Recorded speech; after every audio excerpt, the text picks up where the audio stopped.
माढा लोकसभा मतदारसंघाचे शरद पवारांच्या राष्ट्रवादीचे उमेदवार धैर्यशील मोहिते पाटील यांनी देवाचे दर्शन घेऊन माजी मुख्यमंत्री विजयसिंह मोहिते पाटील यांच्यासह आई वडिलांचा आशीर्वाद घेतला। धैर्यशील मोहिते पाटील यांच्याशी संवाद साधलाय आमचे प्रतिनिधी माऊली डांगे यांनी। बघू। माढा लोकसभा मतदारसंघाचे धैर्यशील मोहिते पाटील आता दर्शन घेतले नाही, ते थोड्याच वेळात मतदानाला सुद्धा जाणार आहेत। आपण त्यांच्याकडून जाणून घेऊ। भैया, आज मतदान आहे, खास दिवस आहे, काय सांगाल? आज मतदानाचा दिवस आहे, मी आनंदी आहे।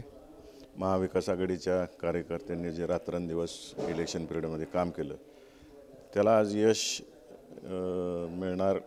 100% महाविकास आघाडी कार्यकर्ते जोरदार मतदान करून घेणार आणि त्याचा विक्रमी मताच्या माध्यमातून निवडून येईल या दृष्टिकोनातून कामकाज करतील आणि मला खात्री आहे। 15 दिवस झाले तुम्ही प्रचार करता, या प्रचारामध्ये कोणकोणते मुद्दे होते आणि इथून खासदार झाल्यानंतर कोणते मुद्दे तुम्ही नव्यानं प्रविष्ट करणार आहे? प्रचारादरम्यान मी प्रामुख्यानं माढा लोकसभा मतदारसंघातील सिंचनाच्या प्रश्नावर, म्हणजे आत्ता पूर्ण आहेत आणि अपूर्ण आहेत आणि नवीन प्रस्तावित या विषयांवरती बोललो। त्याला जनतेने प्रतिसाद दिला। शिक्षणाचा विषय आहे, रेल्वेचा विषय आहे, या भागातील कृषी उद्योग जे आहेत उभे राहिले पाहिजेत, मिनी MIDC झाली पाहिजे। मिनी MIDCच्या माध्यमातून या ठिकाणी कृषी प्रक्रिया उद्योग उभे राहिले पाहिजेत। उदाहरणार्थ या भागात बेदाणा, द्राक्ष, केळी, डाळिंब पिकं घेतली जातात, कांदे घेतले जातात आणि त्या दृष्टिकोनातून फूड प्रोसेसिंगचे जर युनिट्स या ठिकाणी उभा राहिले तर युवकांना रोजगार होईल, शेतकऱ्याला त्या शेतीमालाला चांगलं